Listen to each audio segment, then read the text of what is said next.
अस्सलामुअलैकुम, this is Moid Pirzada in Washington, United states. यहाँ America के ईस्ट कोस्ट में अभी 14 अप्रैल 2025 सोमवार मंडे की शाम है, लेकिन हिंदुस्तान पाकिस्तान में यानी बड़े सग़ीर हिंदुस्तान पाकिस्तान में, मशरक़ वस्ता में, नॉर्थ अफ्रीका में और दुनिया के बहुत से इलाकों में जहाँ आप लोग मौजूद हैं वहाँ आधी रात से आगे का वक्त है। मेरे सामने पाकिस्तान के हवाले से, चीन और अमेरिका के हवाले से और पाकिस्तान और अमेरिका के दरमियान में क्या कुछ करने की कोशिश की जा रही है पाकिस्तान के डिसीवर की तरफ से, यानी पाकिस्तान के जनरल आसिम मुनीर साहब की तरफ से, जिन्हें कहते हैं कि पीएमए की एकेडमी में जब वो निकल रहे थे तो वहाँ पर उनकी जो कैरेक्टर डिस्क्रिप्शन रखी गई थी उनके सुपीरियर्स की तरफ से, उनके ऑफिसर्स जो सुपरवाइज करते थे उनकी तरफ से, वो उनको डिसीवर का टाइटल दिया गया था। तो डिसीवर ने पूरे पाकिस्तान को तो 2-2.5 बरस से डिसीव किया ही हुआ है, पूरी फौज को भी उन्होंने डिसीव किया है, पूरे मीडिया को भी उन्होंने डिसीव कर लिया है। अब वो अपनी डिसेप्शन की जो क्वालिटीज़ हैं और जो उनकी स्किल्स हैं उसे ग्लोबल स्टेज के ऊपर ले जाने की कोशिश कर रहे हैं। तो उस हवाले से कुछ इंटरेस्टिंग किस्म की डेवलपमेंट्स पे, कुछ इंटरेस्टिंग किस्म के पॉइंट्स मैं आपके सामने रखना चाहता हूं। लेकिन इन तमाम डेवलपमेंट्स की तरफ चलने से पहले मुझे आपको कुछ और बताना है। बहुत से लोग कंप्लेन करते हैं पाकिस्तान से स्पेशली कि उन्हें इस यूट्यूब चैनल के नोटिफिकेशंस नहीं मिलते बावजूद इसके कि उन्होंने ऑल नोटिफिकेशंस खोले। मैंने गूगल पे कई लेवल्स पे ये कंप्लेन दी। अब गूगल ने कुछ 2-2.5-3 दिन के बाद, बल्कि ज़्यादा दिनों के बाद, बड़ी लंबी चौड़ी रिसर्च करके उनकी टीम ने मुझे ये कहा है कि उन्होंने सारा चेक किया है और इसका सारा का सारा मसला अगर नोटिफिकेशंस नहीं मिल रहे तो लोगों ने अपनी जो सेटिंग्स हैं उनकी ठीक नहीं है। उस हवाले से मुझे उन्होंने डिटेल किस्म के जो इन्फॉर्मेशन दी है। इस वक्त तो मेरे पास एडिटिंग का टाइम नहीं है, लेकिन मैं आपको स्क्रीन के ऊपर दिखाऊंगा पॉइंट्स और समझाऊंगा कि वो कहते हैं कि एक तो सिर्फ 16% लोग जो हैं वो कहते हैं उन्होंने सिर्फ ऑल नोटिफिकेशंस खोले हुए हैं, 31-32% भी नहीं है, सिर्फ 16% है। और उसके अंदर भी उनकी सेटिंग्स जो हैं वो खुली भी नहीं है, जिस वजह से उन्हें नोटिफिकेशंस नहीं मिलते। इस चैनल की जो व्यूअरशिप है वो सिर्फ 3% नोटिफिकेशन डिपेंडेंट है, बाकी सबकी सब ब्राउज डिपेंडेंट है। तो ये सब चीज़ें मैं किसी अगले वीलॉग में आपको एक्सप्लेन करूंगा। आपको रिमाइंड करवाऊंगा कि अगर अभी तक आपने इस चैनल को ज्वाइन नहीं किया, एक इन्फॉर्म डिस्कोर्स के लिए इस चैनल को ज्वाइन करें, सब्सक्राइब करें, अपने नोटिफिकेशंस खोलें, इसकी वीडियोस के ऊपर कमेंट करें, इसे शेयर करें। इन तमाम चीज़ों से आईएसआई की सोशल मीडिया टीम की जो साजिशें हैं इस चैनल की आवाज़ रोकने के लिए, उनमें बहुत हद तक मदद मिलती है। No moving to the interesting important developments. सबसे पहले यह है कि पाकिस्तान के अखबारात में और अमेरिका में जो पाकिस्तानी डायस्पोरास ट्विटर पे बहुत ज़्यादा एक्टिव हैं और कम्युनिटीज़ हैं, उनके दरमियान अभी तक भी तीसरे चौथे दिन जो congressional delegation, the so called congressional delegation की जो डिस्कशन है वो बड़े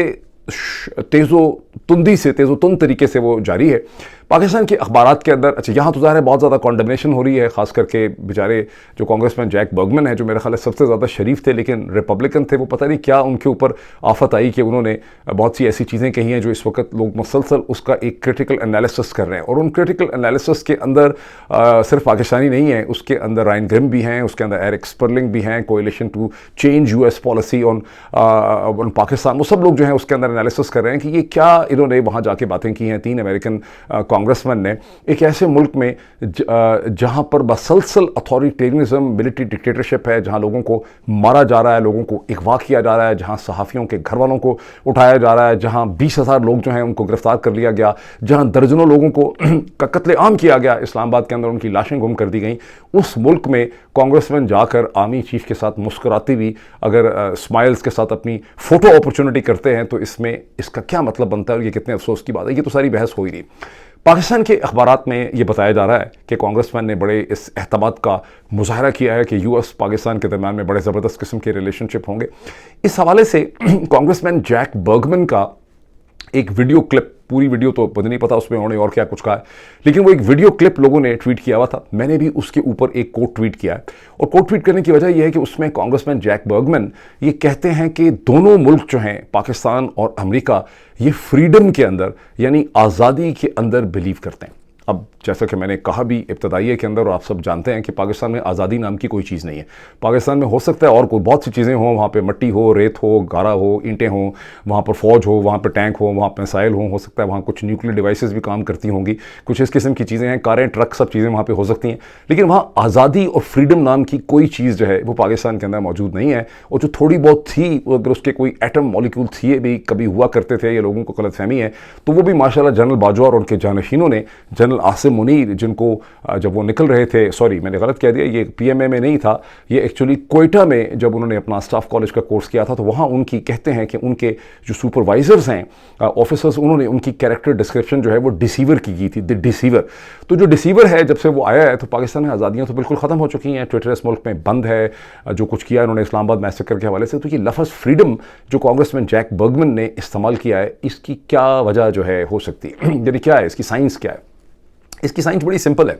यहाँ लफ्ज़ फ्रीडम का मतलब यह है कि अमेरिका कम्युनिज्म का और चाइनीज़ अथॉरिटेरियनिज्म का रास्ता रोकना चाहता है, और पाकिस्तान और अमेरिका दोनों इस किस्म की अथॉरिटेरियनिज्म के ख़िलाफ़ हैं। यानी कांग्रेसमैन जैक बर्गमैन या अमेरिकन कांग्रेस के जो बाकी लोग हैं, ये अमेरिकन वैसी है, उनको पाकिस्तान के अंदर जो फ्रीडम को कुचला जा रहा है उसकी कोई चीज़ उनको नज़र नहीं आ रही, उसकी कोई अहमियत नहीं है। इस फ्रीडम में और इस लैक ऑफ फ्रीडम के अंदर वो बिलीव ही नहीं करते जो कुछ पाकिस्तान में हो रहा है। उनके नज़दीक फ्रीडम की वाहिद डेफिनेशन ये है कि चाइना एक अथॉरिटेरियन रजीम है, वो फ्रीडम्स के, ह्यूमन फ्रीडम्स के ख़िलाफ़ है, और हम लोग ह्यूमन फ्रीडम्स को बचाने की कोशिश कर रहे हैं। अब ज़ाहिर है इस मुनाफिकत पे कौन ना मर जाए ए खुदा, कि इस चाइनीज़ अथॉरिटेरियनिज्म का रास्ता रोकने के लिए बाकी सारी दुनिया में हर किस्म के जुल्म व सितम और हर किस्म की अथॉरिटेरिज्म जो है उसे सपोर्ट किया जा सकता है। ये अमेरिकन फॉरेन पॉलिसी का शुरू से वैसे ये प्रॉब्लम चला आ रहा है, लेकिन यहाँ पर आप इसको बहुत ही ब्लैक एंड वाइट तरीके से देख सकते हैं।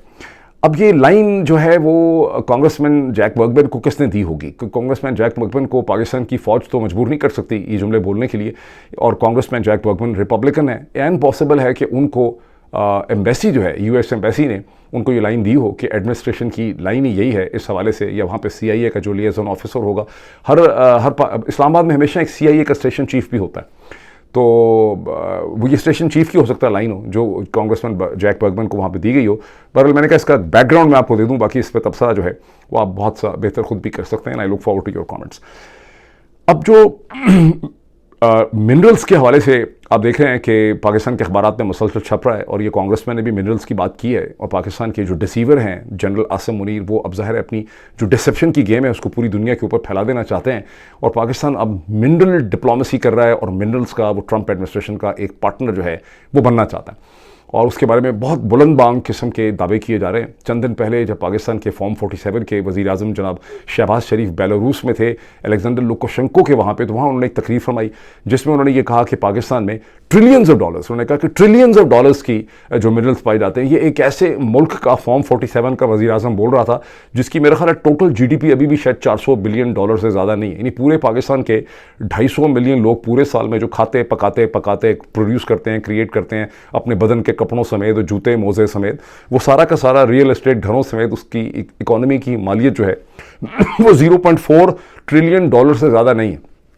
और इस मुल्क का डिसीवर नंबर 2 जो है, अब इसमें से ये वैसे भी क्वेश्चन है बहुत बड़ा एकेडमिक डिबेट का कि इनमें से इस वक्त डिसीवर नंबर 1 कौन है? General Asim Munir deceiver number 1 है या शहबाज शरीफ डिसीवर नंबर 1 है? बहरहाल डिसीवर जो है, एक डिसीवर पाकिस्तानी, वो वहाँ पे कह रहा है कि ट्रिलियंस ऑफ डॉलर्स के मिनरल जो हैं वो पाकिस्तान में पाए जाते हैं और इसका ये पोटेंशियल है वगैरह वगैरह। मैंने इसके हवाले से पहले कमेंट किया था वीलॉग में, तो मैंने इसकी खासी स्ट्रेटेजिक डायमेंशन रखी थी क्योंकि तारिक फातमी साहब को मैंने वहाँ देखा था और मैंने उसका मतलब ये निकाला कि ये पुतिन के करीब होना चाहते हैं। सिंस देन एक से ज़्यादा सीनियर आर्मी ऑफिसर ने भी और बैरिस्टर शहजाद अकबर और भी बहुत से लोगों ने मुझे ये व्यू दिया है कि डॉक्टर साहब आप इतना ज़्यादा इनसे स्ट्रेटेजिक व्यू जो है एक्सपेक्ट ना करें। ये एक्चुअली अपने लिए नई मार्केट्स और मनी लॉन्ड्रिंग के नए रास्ते और नई इन्वेस्टमेंट अपॉर्चुनिटीज़ ढूंढ रहे हैं। इसीलिए हसन नवाज़ जो है, हुसैन नवाज़ उसको भी साथ लेकर गए हुए थे और हुसैन नवाज़ साहब माशाल्लाह अब पाकिस्तान शिफ्ट हो चुके हैं जब से बरतानिया, और 1 साल से शिफ्ट हो चुके हैं। मुझे तो पता ही नहीं था, जब उनके टैक्स की डिटेल आई डिफॉल्टर्स की तो मेरा ख्याल था वो बरतानिया में है, लेकिन वो बरतानिया छोड़ चुके हैं। अब वो बरतानिया में नहीं है, अब एवन फील्ड अपार्टमेंट वहाँ पे खाली और सूना और उदास पड़ा हुआ है। तो बहरहाल वो ये चीज़ें वहाँ पे ढूंढ रहे हैं। अच्छा, अब ये सारी मिनरल्स की कहानी तो सुना दी गई ट्रिलियंस ऑफ डॉलर्स की, तो मैं थोड़ी सी इसमें से रिसर्च की, खास करके 3 दिन पहले, मेरा ख्याल 2.5-3 दिन हो गए हैं, ये 2 दिन हो गए हैं जब मुझे ये पता चला कि चीन ने डोनाल्ड ट्रंप के जो टैरिफ एंड ट्रेड वॉर है उसके रिएक्शन के तौर पे चीन ने अमेरिका की जो रेयर अर्थ मेटल्स और मिनरल्स की जो इफेक्टिव सप्लाईज हैं वो रोक दी हैं 4-5 अप्रैल से। यानी 2 अप्रैल को डोनाल्ड ट्रंप ने चीन के ख़िलाफ़ अपनी टैरिफ वॉरफेयर का आगाज़ किया था, तो 4 अप्रैल को तमाम पोर्ट्स में से, एयरपोर्ट्स में से, डिफरेंट शिपिंग जगहों में, कंपनीज़ में से चीन ने वो सप्लाईज जो हैं वो इफ़ेक्टिवली रोक दी हैं। जिसकी वजह से इस वक्त यूनाइटेड स्टेट्स को एक बहुत बड़ा क्राइसिस दरपेश है। वो क्यों क्राइसिस दरपेश है? इसलिए कि ये जो रेयर अर्थ मेटल्स हैं, उससे बनने वाले मैग्नेट्स हैं और ये सब चीज़ें हैं, ये अमेरिका के अंदर जो कार इंडस्ट्री है उसमें, जो इलेक्ट्रिक व्हीकल्स हैं, जो इलेक्ट्रिक बैटरीज हैं, जो कुछ जो एरोप्लेन इंडस्ट्री है, और अमेरिका की सबसे बड़ी एरोप्लेन इंडस्ट्री है, यूरोप और अमेरिका ही तो बनाते हैं ये जो कमर्शियल एयरलाइनर्स है। उसके अलावा हाई टेक इंडस्ट्री के अंदर, ड्रोन्स के अंदर, जो डिफेंस इक्विपमेंट है उसके अंदर ये सब रेयर अर्थ मेटल्स जो है वो इस्तेमाल होते हैं। अब ज़ाहिर है इनकी सप्लाईज जो है वो बहुत तेज़ी से रुकने लग गई हैं, और ये डिपेंड करता है कि कंपनीज़ के पास ऑलरेडी कितने रिजर्व्स जो हैं एग्जिस्ट करते हैं, और कितनी सप्लाईज जो हैं वो एन रूट्स थी जहाज़ों में जो अभी अमेरिकन पोर्ट्स में जिन्होंने लैंड करना है, और क्या वो भी लैंड करेंगी या नहीं करेंगी, चाइनीज़ उन शिप्स को भी रोक देंगे या उनको डाइवर्ट कर देंगे। तो ये क्राइसिस जो है वो खड़ा हो गया। अब पाकिस्तान का डिसीवर नंबर 1 और डिसीवर नंबर 2 तो अपनी मिनरल इंडस्ट्री खड़ी कर रहे हैं इस उम्मीद पे। अच्छा, इसमें मैं थोड़ा सा मजीद भी आपसे तफसीलात शेयर करूंगा। मुझे पता चला खैबर पख्तूनख्वा के सोर्सेज से कि जो इन्होंने माइंस एंड मिनरल एक्ट 2025 बना के फेडरल गवर्नमेंट ने या पाकिस्तान के इदारों ने, SISC ने KP की हुकूमत को पकड़ाया, वो ये फरवरी में ही दूसरे महीने में उसका काम कर रहे थे। हालांकि डोनाल्ड ट्रंप ने अपने मिनरल एक्ट का जो एग्जीक्यूटिव ऑर्डर है मिनरल्स के हवाले से रेयर अर्थ मेटल में, वो 20 मार्च को, जैसा कि मैंने पिछले वीडियोस में आपको बताया, 20 मार्च को डोनाल्ड ट्रंप ने साइन किया। इसका मतलब है कि इनके जासूसों से, और ज़ाहिर CIA इनकी पैटर्न इन चीफ है, तो इनको पहले ही अंदाजा था कि डोनाल्ड ट्रंप इस चीज़ के ऊपर काम कर रहे हैं, तो इन्होंने धड़ा जल्दी जो है वो अपना माइन एंड मिनरल एक्ट जो है वो इन्होंने प्रिपेयर किया। अब वो माइन एंड मिनरल एक्ट जो है इन्होंने तो प्रिपेयर किया है अपने आप को डोनाल्ड ट्रंप की पॉलिसी पे फिट करने के लिए, लेकिन चीन ने जो बंद कर दिए हैं रेयर अर्थ मेटल, उसकी वजह से तो एक अर्जेंट क्राइसिस हो गया। अब अमेरिका के पास इतना टाइम तो नहीं है कि डिसीवर 1 एंड डिसीवर 2 जो है वो अपनी मिनरल इंडस्ट्री खड़ी करेंगे। ज़ाहिर है मिनरल इंडस्ट्री की कंपनियां बनेंगी, कानून बनेगा, फिर उसके अंदर इन्वेस्टमेंट होगी, फिर कुछ होगा, फिर पता नहीं कुछ निकलेगा। अभी तक तो ज़ाहिर है इस पर काम हुआ नहीं है। तो अमेरिका को तो फौरी तौर पर सप्लाई चाहिए, और वो सप्लाई जो है वो 5 उसके की कंट्रीज़ हैं जिनसे वो अमेरिका को सप्लाईज मिल सकती हैं। अच्छा, अब यहाँ पर एक बड़ा इंटरेस्टिंग पॉइंट है जिससे आपको पाकिस्तान की जो सारी डिसीवर 1 डिसीवर 2 की पॉलिटिक्स है उसकी कमज़ोरी आपको समझ आएगी। मैंने इस पर बड़ी रिसर्च की है कई घंटों से। चीन 70% जो है रेयर अर्थ मेटल, जो मटेरियल्स और मेटल्स हैं उसकी सप्लाईज करता है। इसका मतलब ये नहीं है कि ये सिर्फ चीन ही की धरती में पाए जाते हैं, ये दुनिया के और भी बहुत से ममालिक में पाए जाते हैं। प्रॉब्लम ये है कि चीन ने इस इंडस्ट्री पे इन्वेस्ट किया है, और ये जो चीन ही के पास इनको निकालने, एक्सप्लोर करने, एक्सट्रैक्ट करने, इनको रिफाइन करने और इनको एक इंडस्ट्रियल कंज्यूमर शक्ल में जहां उसको मार्केट किया जा सके, बेचा जा सके, उसको यूज़ किया जा सके, ये कैपेसिटी चीन ने बदरजे उत्तम डेवलप की है। 5 और ममालिक हैं जिनके अंदर ये रेयर अर्थ मेटल्स पाए जाते हैं, लेकिन उनकी इंडस्ट्री इतनी ज़्यादा डेवलप नहीं है। गो कि चीन जितनी तो डेवलप नहीं है, लेकिन सबसे ज़्यादा अगर चीन के बाद किसी की इंडस्ट्री डेवलप है तो वो है ऑस्ट्रेलिया। ऑस्ट्रेलिया के बाद अगर किसी की डेवलप है तो वो है कनाडा, फिर इसमें आ जाता है वियतनाम, और फिर उसके बाद आता है ब्राज़ील, और आखिरी नंबर पे आता है हिंदुस्तान। अब इन पांचों के पांचों ममालिक में ब्राज़ील की इंटरनल पॉलिटिक्स में विज़ ट्रंप एडमिनिस्ट्रेशन मुझे नहीं अभी ठीक तरह से समझ आई, लेकिन बाकी 4 के 4 जो ममालिक हैं वो तो ट्रंप एडमिनिस्ट्रेशन से सख्त तंग आए हुए हैं उसकी टैरिफ पॉलिसी से। अब जब ट्रंप एडमिनिस्ट्रेशन और अमेरिका उनसे रेयर अर्थ मेटल की सप्लाईज मांगेंगे एडजस्टमेंट के तौर पे, तो ये सारे आगे से अपना भी एक डॉक्यूमेंट पकड़ाएंगे कि हमें टैरिफ की जो वॉरफेयर हमारे खिलाफ डोनाल्ड ट्रंप ने शुरू की हुई है उसमें हमें इस किस्म की एडजस्टमेंट, कंसेशंस, डिस्काउंट्स चाहिए। इसका मतलब है कि डोनाल्ड ट्रंप की जो पूरी की पूरी टैरिफ पॉलिसी है जो शुरू की थी, जो 90 डेज़ के लिए वैसे भी सस्पेंड कर दी है, इस वक्त सिर्फ चाइना के ऊपर 145% टैरिफ लगाएं, वो सारी की सारी बढ़ जाती है चीन की एक ही मूव से। बिकॉज जब रेयर अर्थ आपके रुक गए और आपको defence industry, hi tech, drones, car, खास करके कारों के बगैर तो अमेरिका का गुजारा नहीं है। अगर कारों की सप्लाई इस वक्त सारी प्रोडक्शन इलेक्ट्रिक व्हीकल्स की तरफ जा रही थी, तो इस एक पिंसर मूव से, एक चेस मूव से डोनाल्ड ट्रंप की पूरी टैरिफ पॉलिसी जो है वो खतरे में पड़ जाती है। बिकॉज कनाडा को भी एडजस्टमेंट चाहिए ट्रंप से, ऑस्ट्रेलिया को भी चाहिए, ब्राज़ील को भी चाहिए होगी, वियतनाम को डेफिनेटली चाहिए, और हिंदुस्तान को भी चाहिए, और सब ने अपना अपना काउंटर आर्गुमेंट्स जो हैं वो प्रिपेयर किए।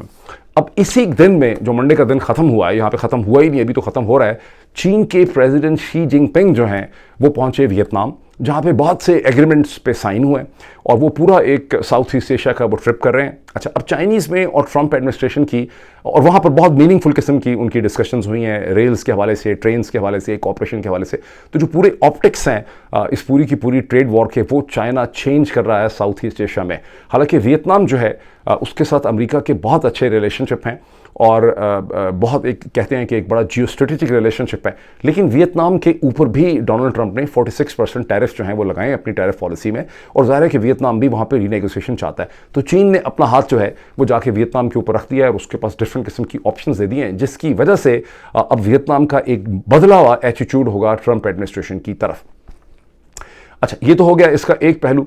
इसके साथ दूसरी अब वो और भी मुल्कों में मतलब जो है वो प्रेसिडेंट शी जिनपिंग जो है वो इसके हवाले से जा रहे हैं। अच्छा, इसके साथ ये आप देखिए एक चीज़ कि मैं एक थोड़ा सा एक पॉइंट में इसमें से देख लूँ कि इसका मतलब है कि ट्रंप को अपनी सारी की सारी जो टैरिफ पॉलिसी है उसको रिवाइज करना पड़ेगा। पहले भी डोनाल्ड ट्रंप को सस्पेंड करना पड़ गया 90 डेज़ के लिए, बिकॉज स्टॉक मार्केट में सख्त रिएक्शन हुआ। स्टॉक मार्केट के रिएक्शन से तो डोनाल्ड ट्रंप को बहुत ज़्यादा हमदर्दी नहीं थी, हालांकि $6 ट्रिलियन उड़ गए। लेकिन ज़्यादा बड़ा मसला उनके लिए उस वक्त खड़ा हुआ जब यूएस ट्रेजरी बिल्स जो हैं, जो गवर्नमेंट के बॉन्ड्स हैं, वो गवर्नमेंट के बॉन्ड जो हैं लोगों ने बेचने शुरू कर दिए अपने लिए कैश हासिल करने के लिए, और वहाँ से हुकूमत को बड़ा मसला बन गया। उनकी यील्ड बढ़ गई, उनकी सेल में बहुत इजाफा हो गया।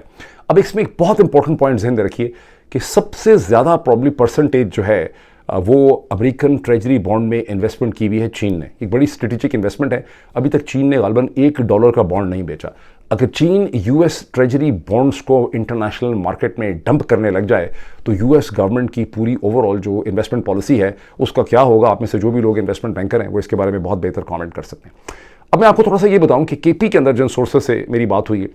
उनको खासी उम्मीद है, या उनका एक एनालिसिस है, उन्होंने कोई इसको लफ्ज़ उम्मीद की शक्ल में भी प्रेजेंट नहीं किया। उन्होंने एक फैक्चुअल एनालिसिस दिया है कि जिस किस्म की फीलिंग केपी की पॉलिटिकल सर्कल्स के अंदर और आवाम के अंदर, क्योंकि इस वक्त खैबर पख्तूनख्वा में एक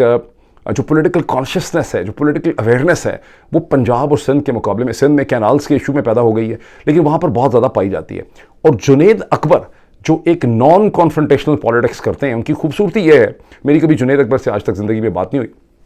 जुनैद अकबर जो हैं वो शायद बहुत आर्टिकुलेट नहीं है, मतलब वो अली अमीन गंडापुर की तरह बहुत धुआंधार तकरीरें तो नहीं कर सकते, लेकिन वो एक खासे इंटेलिजेंट और धीमे मिजाज के पॉलिटिशियन हैं। और वो जो ये मोबिलाइजेशन कर रहे हैं, उस मोबिलाइजेशन से केपी की असेंबली और मेंबर पार्लियामेंट्स को मसलसल पता चल रहा है कि उनके डिस्ट्रिक्ट, उनकी कॉन्स्टिट्यूंसी, उनकी तहसील और उनकी गली के अंदर लोग जो हैं उनकी इस वक्त पॉलिटिकल फीलिंग क्या है। और मादनियात का ये बिल खैबर पख्तूनख्वा की असेंबली से कोई बहुत जल्दी पास होता नज़र नहीं आ रहा। वैसे जो पॉलिटिकल एनालिस्ट हैं पाकिस्तान के सारे, वो अगर आप उनके कमेंट देखें तो उनको लगता है कि धक्का मार के भाई लोग जो हैं बिल को पास करवा लेंगे। लेकिन केपी के अंदर का कमेंट ये है कि ये बिल पास इस तरह से नहीं हो सकेगा। अब हो सकता है कि आईएसआई ने कोई बहुत बाजू मरोड़नी हो इन सब की, उन्होंने पूरी 100 के 100 या 90 के 90 जो मेंबर असेंबली हैं उनके लिए उन्होंने कोई चीज़ तैयार की हुई हो उनको सुंघाने के लिए, तो हमें पता नहीं है। मीनवाइल ये है कि खैबर पख्तूनख्वा की जो अपोजिशन है, यानी जो एएनपी है और दूसरी तरफ जो जमायत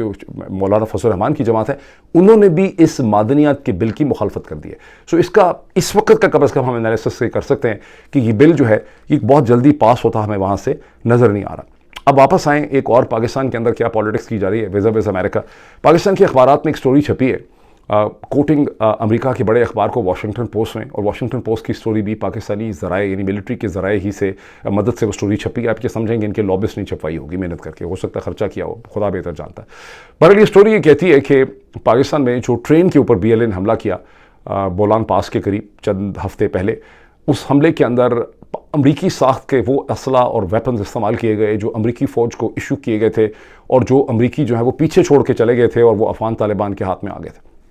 सो जो ये वाशिंगटन पोस्ट की स्टोरी है और जो पाकिस्तानी अखबारात का इसके ऊपर हाशिया नगारी है, उसके ज़रिए ये साबित करने की कोशिश की जा रही है कि पाकिस्तान को जिस दहशतगर्दी का सामना है वो सारा का सारा इस वजह से है कि अफ़गानिस्तान के अंदर बड़े ख़तरनाक किस्म के वेपन्स हैं, वो अफ़गान तालिबान को मिल गए हैं, और अफ़गान तालिबान ने आगे गालिबन वो BLA को भी दिए हैं और अफ़गान तालिबान वो TTP को भी दे रहे हैं। एक पूरा कनेक्शन और नेक्सस इस्टेब्लिश किया जा रहा है। बड़ी लंबी चौड़ी स्टोरी है वाशिंगटन पोस्ट की, और लंबी चौड़ी उसको रिप्रोडक्शन की गई है डॉन अखबार के अंदर और ट्रिब्यून अखबार में बड़ी फेथफुली। और जब दोनों अखबार एक ही वक्त में एक ही किस्म की स्टोरी पब्लिश करते हैं, पाकिस्तान के दोनों बड़े अंग्रेजी अखबार, तो उसका मतलब होता है कि भाई लोगों का उसमें प्रेशर है, वो चाह रहे हैं कि स्टोरी को पब्लिश किया जाए, और एक सेंस ऑफ गिल्ट पैदा किया जा रहा है। एक केस भी इस्टेब्लिश किया जा रहा है कि अफगान तालिबान की वजह से बहुत ज़्यादा प्रॉब्लम। साथ ही खबरें मसलसल हैं कि 1 अप्रैल की चूँकि डेडलाइन गुजर गई है, तो इसलिए अफगान तालिबान जो सिटीजन कार्ड कैरी करते थे उनको भी मसलसल कहा जा रहा है कि पाकिस्तान से निकलें। और अक़वाम मुत्तहिदा के एदाद व शुमार के एतबार से, के हिसाब से 2023 से जब से ये पॉलिसी शुरू की गई है, अब तक तकरीबन आप लाख से ज़्यादा, यानी 1 मिलियन, 8.5 लाख,